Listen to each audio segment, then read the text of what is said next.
సినీ నటుడు ప్రకాష్ రాజ్ పై బీజేపీ నేత భానుప్రకాష్ రెడ్డి ఆగ్రహం వ్యక్తం చేశారు.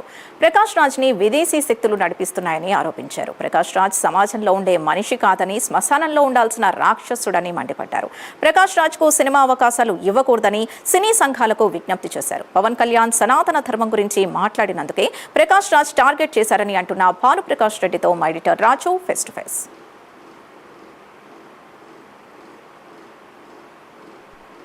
చేస్తున్నటువంటి వ్యాఖ్యలు అనేక రకాలైనటువంటి వివాదాస్పదంగా మారుతున్నాయి. ఎందుకంటే రీసెంట్గా ఆయన పవన్ కళ్యాణ్ గురించి వ్యాఖ్యలు చేయడం కావచ్చు, అంతేకాకుండా హిందూ దేవుళ్ళ మీద, హిందూ ధర్మం మీద ఆయన చేస్తున్నటువంటి వ్యాఖ్యల పట్ల హైందవ సంఘాలే కాదు, హిందువులు కూడా తీవ్ర స్థాయిలో ఆగ్రహం వ్యక్తం చేస్తున్నారు. ఇటీవల కేరళలో జరిగినటువంటి ఒక కార్యక్రమంలో ఆయన ఆర్యులు అలాగే ద్రవిడుల మధ్య చీలిక తెచ్చే విధంగా మాట్లాడమే కాకుండా రాముడు లక్ష్మణుడు గురించి కూడా ఒక రకమైనటువంటి వివాదాస్పదమైనటువంటి వ్యాఖ్యలు చేసినటువంటి పరిస్థితి.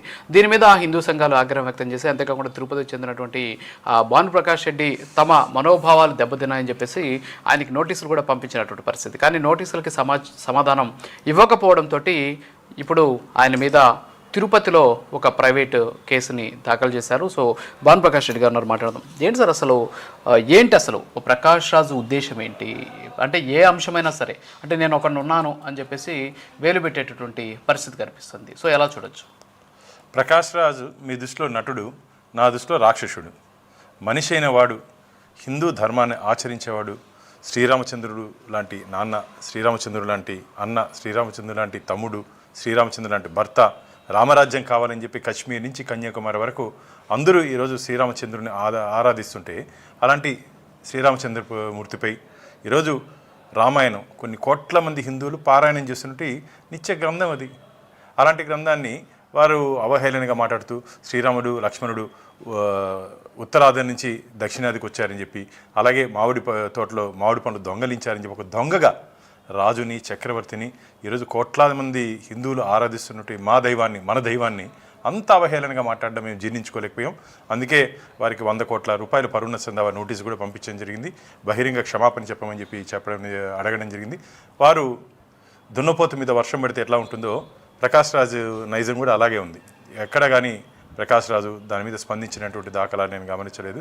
కాబట్టి నిన్న తిరుపతి న్యాయస్థానంలో మా అడ్వకేట్ అజయ్ కుమార్ ద్వారా క్రిమినల్ కేసు, హిందువుల మనోభావాలు దెబ్బతీసే విధంగా ఉత్తరాది దక్షిణాది ప్రాంతంలో ఉన్నటువంటి ప్రజల మధ్య విద్వేషాలు పెంచే విధంగా వారి మాటలు ఉన్నాయి. కాబట్టి వారి మీద బిఎన్ఎస్ సెక్షన్ ప్రకారం క్రిమినల్ కేసులు నమోదు చేయాలని చెప్పి నేను నిన్న ఫిర్యాదు చేయడం జరిగింది. న్యాయమూర్తి గారు కూడా దాన్ని స్వీకరించడం జరిగింది. తొందరలోనే సమన్లు కూడా ప్రకాష్ రాజుకి వెళ్తే అతి త్వరలో తిరుపతి న్యాయస్థానానికి పిలిపిస్తాం. ఆఖరి వరకు హిందువులకి న్యాయం జరిగేంత వరకు మేము న్యాయ పోరాటం చట్ట పరిధిలో చేస్తామని చెప్పి ప్రకాష్ రాజుని తీవ్రంగా హెచ్చరిస్తున్నాం. భవిష్యత్తులో ఎవరైనా సరే హిందూ దేవుళ్ళ గురించి కానీ, దేవతల గురించి కానీ, దేవస్థానాల గురించి కానీ, స్వామీజీల గురించి కానీ, మఠాధిపతులు, పీఠాధిపతుల గురించి కానీ ఎవరు కానీ అవహేళనగా మాట్లాడితే భవిష్యత్తులో శిక్ష పడుతుందని చెప్పి ఒక భయం అందరికీ కలిగే విధంగా మా పోరాటం కొనసాగుతుందని చెప్పి ప్రకాష్ రాజుతో పాటు మిగతా బ్యాచ్తో ఉన్నటువంటి అందరికీ తీవ్రంగా హెచ్చరిస్తున్నా. ప్రకాష్ రాజ్ ఒక మనిషి కాదు, ఒక రాక్షసుడిగా నేను భావిస్తున్నా. ప్రజల మధ్య నివసించే స్వేచ్ఛ వారు కోల్పోయారు. మామూలుగా మనుషులు చనిపోయినాక శ్మశానంలో ఉంటారు. కాబట్టి ప్రకాష్ రాజు ప్రజల మధ్య కాదు, శ్మశానంలో ఉంటే మంచిదని చెప్పి నేను వారిని సలహా ఇస్తున్నా. అంటే కేవలం ఇదొకటే కాదు, అంటే అనేక సందర్భాల్లో, అనేక పరిస్థితుల్లో ప్రకాష్ రాజ్ ప్రతిదానికి కూడా ఒక వివాదం చేయాలని చూడటం, కొంత మధ్య ఒక గొడవ పెట్టాలని చెప్పేసి చూడటం. సో దీన్ని అసలు ఎలా చూడొచ్చు అంటారు సార్? అంటే నాకైతే అనేక అనుమానాలు ఉన్నాయి. ప్రకాష్ రాజ్ వెనకాల కొన్ని విదేశీ శక్తులు కూడా ఉండి పని చేయిస్తున్నాయని చెప్పి నాకు అనుమానం. ఎందుకంటే హిందూ ధర్మంపై దాడి, హిందూ దేవతలపై దాడి, ఉద్దేశపూర్వకంగా హిందువుల మనోభావాలు దెబ్బతీయాలనే ఒక కుట్ర కోణంలో ఇది ప్రకాష్ రాజు వెనకాల కొన్ని వ్యక్తులు, కొన్ని శక్తులు ఉమ్మడిగా సమిష్టిగా ప్రయత్నం చేస్తున్నాయి. వాటన్నింటిని తిప్పి కొట్టగలం. నేను హిందువులకి మీ ద్వారా ఒకటే తెలియజేసుకుంటున్నా, ప్రకాష్ రాజుకి ధైర్యము దమ్ముంటే అన్యమతస్సులో జరుగుతున్న అన్యాయాల మీద, అక్రమాల మీద ఏ రోజున మాట్లాడా? ఉద్దేశపూర్వక హిందువుల మీద గురించి మాట్లాడుతున్నా. మన దేవుడు ఎందుకు మీరు బయటికి రారు? ఎందుకు రారు? ఎక్కడ కనపడితే అక్కడ నిలదీస్తే భవిష్యత్తులో ఇలాంటి ప్రకాష్ రాజులు పుట్టుకొచ్చే అవకాశం లేదు కదా. భయం ఉంటుంది కదా, ఒక భయం ఉండాలి. మనిషి అన్నోడికి ధర్మం గురించి మాట్లాడితే, ధర్మానికి ఆదర్శం శ్రీరామచంద్రమూర్తి. నువ్వు రాజకీయంగా ఏదైనా మాట్లాడు, భానుప్రకాష్ గురించి మాట్లాడు, నేను స్వీకరిస్తా. ఎస్, పాలసీ విషయాల మీద మాట్లాడుకుంటావు. కానీ దేవుడి గురించి మాట్లాడితే మాత్రం ఒప్పుకునే ప్రసక్తి లేదు. నేను ప్రకాష్ రాజు రోడ్డు మీద ఎక్కడ కనపడినా సరే ప్రజల్ని కోరుకుంటున్నా, మీరు ప్రకాష్ రాజు భయపడే విధంగా మీ పోరాటం ఉండాలి, స్పందనకు ప్రతిస్పందన కూడా ఉండాలి. టిట్ ఫర్ టాట్ అంటారు. కాబట్టి ఆ చైతన్యం కూడా హిందువుల్లో రావాలని చెప్పి మీ ద్వారా నేను మనస్ఫూర్తి కోరుకుంటున్నా. ఖచ్చితంగా వస్తుందని చెప్పి ఆశాభావం కూడా నేను వ్యక్తం చేస్తున్నాను. అంటే పవన్ కళ్యాణ్ విషయంలో అంటే మొదటి నుంచి పక్కన పెట్టేస్తే ఆయన సనాతన ధర్మం అనేటటువంటి ఒక అజెండాని ఎప్పుడైతే ఆయన తీసుకున్నారో, సో సనాతన ధర్మానికి ఎప్పుడైతే ఆయన ఒక రకమైనటువంటి ఆంధ్రప్రదేశ్లో ఈ దక్షిణాదిన ఒక బ్రాండ్ అంబాసిడర్గా మారారు, అప్పటి నుంచి పవన్ కళ్యాణ్ కూడా టార్గెట్ చేస్తున్నారు. అంటే ఇప్పుడు ప్రకాష్ రాజ్ టార్గెట్ పవన్ కళ్యాణా, లేకపోతే మీలాంటి వల్ల బీజేపీనా, లేదా అసలు మతమేనా ఆయన టార్గెట్? ఆయనకి పూర్తిగా మతం, హిందూ మత విశ్వాసాలని అగౌరవపరిచే విధంగా మాట్లాడుతూ దాన్ని సపోర్ట్ చేస్తున్నటువంటి వ్యక్తులు ఎవరిపైనైనా సరే, పవన్ కళ్యాణ్ గారు కానీ మిగతా ఎవరైనా సరే సనాతన ధర్మం గురించి మాట్లాడితే వాళ్ళని టార్గెట్ చేస్తున్నారు. నిత్యం వార్తల్లో ఉండాలని చెప్పి ఒక దుష్ట ఆలోచన. ఎస్, నువ్వు పాజిటివ్గా చెప్పు, పాజిటివ్గా రా, వార్తల్లో రాకపోతే నువ్వు ఇంటర్నేషనల్ న్యూస్కి పో, మాకేం అభ్యంతరం లే. కానీ ఇట్లా దేవుల్ని కించపరిస్తే అది హాట్ టాపిక్ అయిపోద్ది. మొత్తం ప్రపంచము, భారతదేశం ఉండే వ్యక్తులంతా ప్రకాష్ రాజ్ వైపు చూడాలి. అంటే చూపు, అందరి చూపు ఈయన మీద పడాలని చెప్పి టార్గెట్ హిందూయిజం మీద పనిచేస్తున్నాడు. మా టార్గెట్ కూడా నువ్వే ప్రకాష్ రాజ్. ఓకే, అంటే ఇప్పుడు ఇవన్నీ పక్కన పెట్టేస్తే మీరు ప్రకాష్ రాజ్ని సినిమాల్లోకి ఆయన నటించకుండా ఉండేందుకు ఆయా సంస్థలు చాలా ఉన్నాయి. మరి అలాంటి వాటికి ఏమైనా లేఖలు రాసేటువంటి ప్రయత్నం? ఖచ్చితంగా ఈ ఆలోచన నేను కూడా చాలామంది హిందూ సోదరులు సోదరిమణులు మమ్మల్ని చెప్పడం జరిగింది. మన రాష్ట్ర పార్టీతో ఒకసారి మాట్లాడిన తర్వాత, పార్టీ పెద్దలతో మాట్లాడిన తర్వాత ఖచ్చితంగా ఆ యాక్షన్ కూడా తీసుకోవాల్సిన అవసరం ఉంది. ఎందుకంటే ఒక హిందూ వ్యతిరేకిగా నాకు ప్రకాష్ రాజ్ని చూస్తే భారతదేశం నుండి అర్హత కోల్పోయాడు. వారు ఎన్నో పాకిస్తాన్లోనూ బంగ్లాదేశ్లో ఉన్న వ్యక్తి ఈరోజు మన మధ్య నుండి వచ్చి మన డబ్బులు ఊరికే రావు. ప్రకాష్ రాజు కూడా ఆయన నటించే సినిమాలు మనం చూసిన కారణంగానే ఆయనకి డబ్బులు వస్తుంది. కాబట్టి మనం చూసేది నేర్పిస్తే డబ్బులు కూడా రావు కదా. కానీ మనం ఏకపోయినా విదేశాల నుంచి నిధులు వస్తున్నాయని చెప్పి కొన్ని అనుమానాలు ఉన్నాయి. అంటే ఇంతకుముందు మనం మాట్లాడుకున్నట్టు కొన్ని విదేశీ శక్తులు. కాబట్టి రాబోయే రోజులు ఈ ఆటలన్నీ అరికడతాం.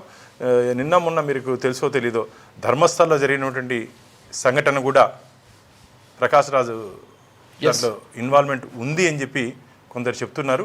దాని మీద కూడా పూర్తి స్థాయిలో నివేదిక వచ్చిన తర్వాత ఇలాంటి రాక్షసులు ప్రజల మధ్య ఉండేదానికి వీలు లేదు.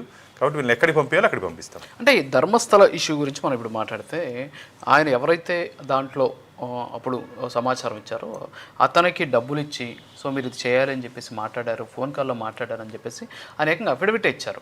అట్ ది సేమ్ టైం జడ్జికి సంబంధించి కూడా కొన్ని వ్యాఖ్యలు చేస్తారని చెప్పేసి ఆయన అక్కడ ఇచ్చినటువంటి పరిస్థితి, అఫిడవిట్లోనే చాలా స్పష్టంగా చెప్పినటువంటి పరిస్థితి.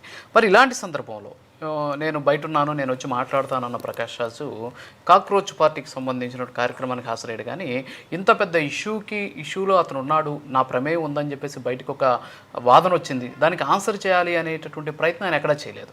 దానికంటే కాక్రోచ్ పార్టీకి సంబంధించినటువంటి ధర్నా కార్యక్రమానికి ఎక్కువ ప్రయారిటీ ఇచ్చినటువంటి పరిస్థితి. అంటే ఇదంతా కూడా మీరు చెప్తున్నట్టు ఒక కుట్ర అంటున్నారు కదా, ఎలా చూడొచ్చు అంటారు దీనంతా? ఖచ్చితంగా కాక్రోచ్ పార్టీలోనే మీకు ఒక వ్యత్యాసం కనపడుతుంది.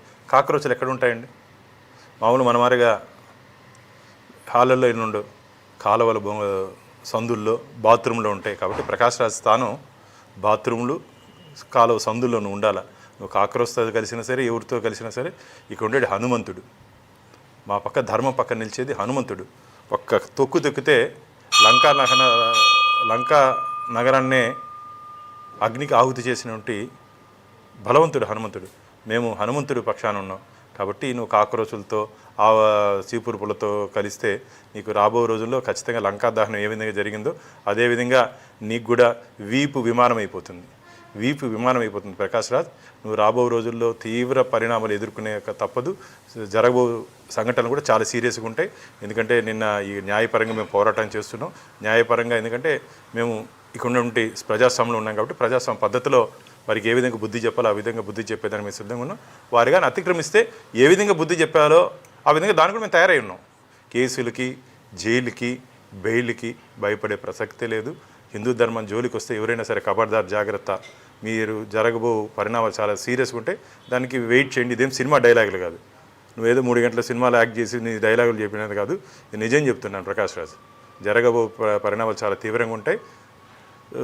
నువ్వా హిందూ ధర్మం తొందరలో తెలుసుకుందాం. అంటే ఇప్పుడు జరుగుతున్న పరిణామాలన్నీ చూస్తూ ఉంటాయి. అంటే సనాతన ధర్మం గురించి ఎవరన్నా మాట్లాడినా, లేదు ధర్మస్థల లాంటి ఇష్యూస్ కావచ్చు, తర్వాత హిందూ దేవులను కించపరిచేటటువంటి ప్రయత్నం కావచ్చు, ఇవన్నీ చూస్తూ ఉంటే మీరు చెబుతున్నటువంటి ఒక కుట్ర జరుగుతుందేమో అనేటువంటి ఒక వాదన వ్యక్తమవుతుంది. సో దీని మీద ఇంకొంచెం పై స్థాయిలో అసలు ఏం జరుగుతుంది అనేటటువంటి దాని మీద ఒక విచారణ అలాంటివి ఏమైనా మీరు డిమాండ్ చేసేటువంటి పరిస్థితి ఉందా? అంటే ఖచ్చితంగా విచారణ జరిపించుకోవాల్సిన అవసరం ఇప్పుడు ఏర్పడింది. మాకు ఈ మధ్య జరుగుతున్న ఎపిసోడ్స్లో ఈ చైన్ లింక్స్ కానీ గమనిస్తూ ఉంటే కింగ్ పిన్ ఎక్కడో ఉంది. దీని వెనకాల నడిపిస్తున్న వ్యక్తులు ఎవరో ఉన్నారు. వారి ఎయిమ్ ఏమి? వారు ఇక్కడ భారతదేశంలో ఈరోజు అంటే మాకు నరేంద్ర మోడీ గారు ప్రధానమంత్రి అయిన తర్వాత భారతదేశం విశ్వ గురువుగా మారుతూ ఉంది. అన్ని రంగాల్లో భారతదేశం ఎదుగుతూ ఉంది. ఆ ఎదుగుదలను ఓర్వలేకుండా నరేంద్ర మోడీ గారి పరిపాలనని మచ్చచెట్టే విధంగా కొన్ని విదేశీ శక్తులు కుట్రలు పన్నాయి. కాబట్టి దీని మీద తొందరలో నాకు తెలిసి ఎంక్వైరీ ఇంటర్నల్గా జరుగుతూ ఉంటుంది అని చెప్పి నాకు అనుమానాలు. అన్ని విషయాలు ఇప్పుడు ధర్మస్థల ఇష్యూ కూడా అలాగే బయట వచ్చింది. కాబట్టి మీరు గమనించినట్టయితే ప్రకాష్ రాజ్ మాట్లాడే ప్రతి మాట అవహేళనగా మాట్లాడతాడు. అనేది మేధావి అనుకొని మాట్లాడతారు, కానీ అవహేళనగా కించపరిచే విధంగా మాట్లాడతాడు. నాకు తెలిసి చూడండి, రేపు ఎల్లుండి చిన్న వీడియో రిలీజ్ చేస్తాడు. నేను తోటలో ఉన్నాను, పాములు పట్టుకుంటున్నాను, ఆకులు కోసుకుంటున్నాను అంట మాట్లాడతాడు.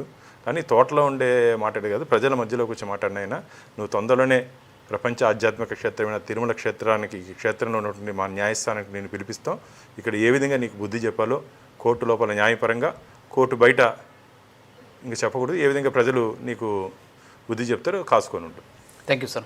సో ఓవరాల్గా చూస్తే ప్రకాష్ రాజ్ ఒక మోటో తోటి వ్యవహరిస్తున్నారు. అంతేకాకుండా ఆయన వెనక ఏదో ఒక కుట్ర దాగి ఉంది అనేటటువంటి అంశాన్ని భానుప్రకాష్ రెడ్డి గారు చెప్తున్న పరిస్థితి. అంతేకాకుండా ఇటీవల కాలంలో ఆయన చేసినటువంటి వ్యాఖ్యలు కావచ్చు, అంతేకాకుండా కొన్ని కేసులకు సంబంధించినటువంటి ముడిపడి ఉన్నటువంటి అంశాలను బట్టి చూస్తుంటే దీని వెనక విదేశీ కుట్రలు ఉన్నాయి, లేదు ఎవరో కింగ్ పిన్ ఉండి ఆయన్ని మాట్లాడిస్తున్నారు అనేటువంటి అంశాన్ని కూడా భానుప్రకాష్ రెడ్డి గారు చెప్తున్నటువంటి పరిస్థితి. సో ఓవరాల్గా ఇప్పటికే తిరుపతి కోర్టులో ప్రైవేట్ కేసు దాఖలు చేసినటువంటి నేపథ్యంలో సో ఇక్కడ కోర్టు ఆర్డర్స్ మేరకు త్వరలోనే తమ వైపు న్యాయం ఉంటుంది. సో ప్రకాష్ రాజ్ ఖచ్చితంగా బుద్ధి చెప్తాం, అవసరమైతే సినిమాల్లో కూడా ఆయనకి అవకాశాలు లేకుండా అవసరమైనటువంటి చర్యలు తీసుకునేందుకు కూడా ముందుకు వెళ్తామని చెప్పేసి కూడా భానుప్రకాష్ గారు చెప్తూ ఉన్నటువంటి పరిస్థితి.